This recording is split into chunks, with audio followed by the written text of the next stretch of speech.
Hi, this is Lauren Hollis for Understand TAE, and this week we've got a bit of a big one, guys. As many of you would have known, this week ASQA did their training provider briefs around the country, and sessions were held in Melbourne and WA and a few other places. So for those of you that didn't get to attend, this is going to be my wrap-up of the key takeaways from that session. It's about 4 different points that we're going to be covering today. So this is actually going to come out as a two-parter, with the second part being released on Wednesday. Just for those of you guys that don't know, all of this is available on the Understand TAE YouTube page. Please subscribe to the page, hit the like button. If you hit the notifications button, you'll know every time we release a new video or anytime we go live. So this week, the ASQA session was really interesting, covered off on a couple of key points. The points specifically that we're going to be talking about in this first session is we're going to be talking about general ASQA activity. And we're going to be talking about their compliance at audits and what they're still finding out in the area. And then lastly, we're going to talk about the ASQA priorities and what that might mean for your business. So when ASQA has gone over through all of their regulatory activity this year, we've had close to about 350 providers in total from July 2017 till now. That have been removed. About 200 of those have been withdrawal of registrations. That might be small providers that have decided to leave the market, or people that have just chosen that they just don't deliver any training anymore, so that's fine. Then there's been about 130 cancellations that have been processed on top of that, so down about 350 providers in the marketplace. In addition to that, the budget just been released has actually given ASQA a little bit more money, and ASQA kind of confirmed that they're going to be using that to get even more auditors on the ground. So they're looking to increase their audit activity. One of the slides that they produced was actually showing how the audit activity was trending upwards, and it looks like they're on track for about thereabouts 1,600 audits that they'll be conducting throughout the year. They're currently sitting around about 1,130 plus 20 investigations. So one of the things that they wanted to point out, and I wanted to pass this on to you guys, is that when you get an addition to scope, when you put in an addition to scope, taking the addition to scope being approved is not confirmation that your tools are compliant. This is especially the case when it may seem that it's only gone through in a desktop or it's gone through really quickly. So if you're a low risk provider, if you haven't had any complaints raised against you, if you if you've been able to demonstrate that you have done okay at your last couple of audits, it might not actually get a desktop audit or even a really good look over. So it's really important to understand that just because you put through an addition to scope, it may not have a lot of scrutiny put to that application. Getting the application on scope is not a tick of approval from ASQA that everything that you're doing is compliant. And they said that in relation to the fact that they then get providers that will come back and go, but wait, you processed this 3 or 4 months ago, and now you're telling me it's not right. So just be really aware of that. Obviously, if it does go through the full site audit process, then that's a little bit different, because they're going to go into detail about your tools and how you're designing them. Okay. So one of the interesting statistics that I found was in relation to the compliance statistics. And look, I'm sure that this is going to come out in articles over the next couple of weeks in relation to we're still getting only 28.3% of providers that are compliant at the first round of audit. What is a little bit more disconcerting is that we're still sitting at only 46% that are compliant after rectification. So what this is saying is that ASQA is taking this as a really positive step, in that they're identifying and that they're targeting the right groups that don't know what they're doing, and they are, crunching down on them.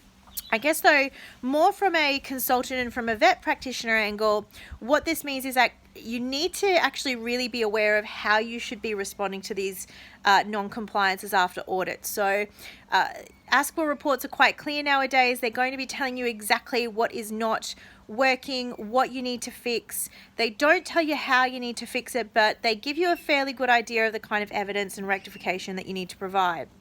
So if you're unsure of what you need to be doing, I think we've done a video on this already. If you go back through our YouTube page, you can find it. But how to deal with that rectification audit, there's a kind of a 3-stage process that I certainly take clients through, that I go through with any of the rectifications that I'm putting together. in relation to how you're identifying the problem and how you're rectifying it. Certainly the areas that we're still seeing it come across, in amount of training.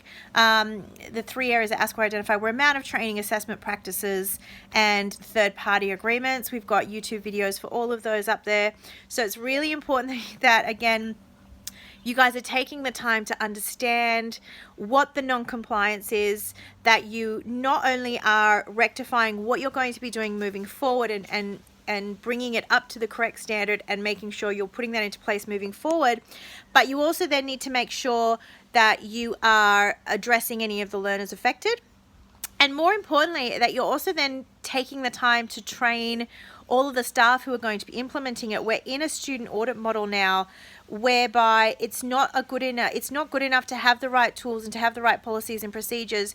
You need to spend the time training your staff on how they actually have to go about implementing them. So we're sitting at 46% of providers are not getting it right after audit. That figure is just not good enough. So if you are not taking that time, when you get that rectification, when you get that non-compliance, take the time to really understand it. Take the time to do your research, to put everything that you need to getting it to the right standard at that point, and then move forward. So the second part is looking at the kind of ASQA priorities that we're going to be focusing on. So 2016-17 obviously had a couple of key focuses. Amount of training was one of them. ASQA has confirmed that they are looking to define the term amount of training and that they will be looking to introduce that into the standards. Devil will be in the detail there. So once we get more information on that, obviously we'll probably do another post around it.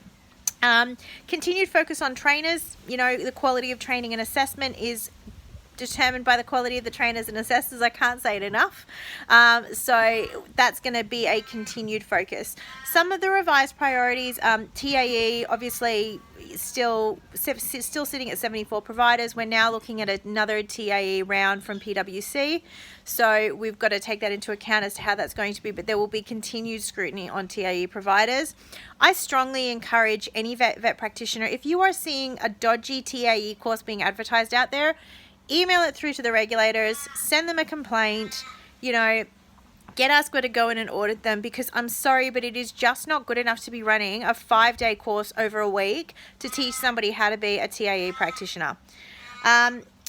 Some of the new focus is definitely going to be on our CRICOS and our international and our ELICOS providers. So if you're a CRICOS or an ELICOS provider, you can expect that the slightly increased scrutiny that came into effect in 2017 will be continuing through 2018, and my assumption would be 2019 as well.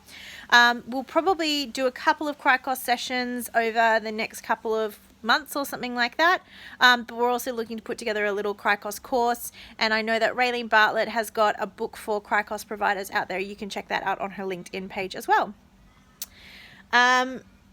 So expect to see that continuing increase. That is in and around making sure that students are fully informed and making sure that we're providing all of the services to the students that we can.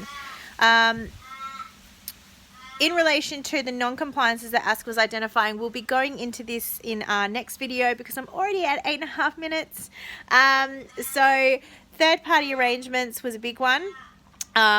Obviously quality of assessment practices, and then the last one was looking at the amount of training. We'll delve into each of these in our next episode.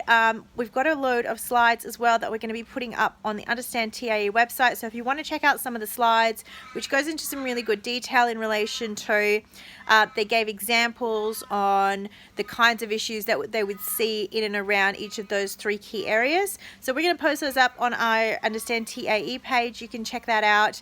You can check out all of the full videos, and our next video will come out on Wednesday, and we'll hopefully cover off all 3 of those areas in that video in relation to our key areas. But as I said, you're welcome to subscribe to our page as well, and hopefully you will have found this helpful, and I will see you again on Wednesday this week.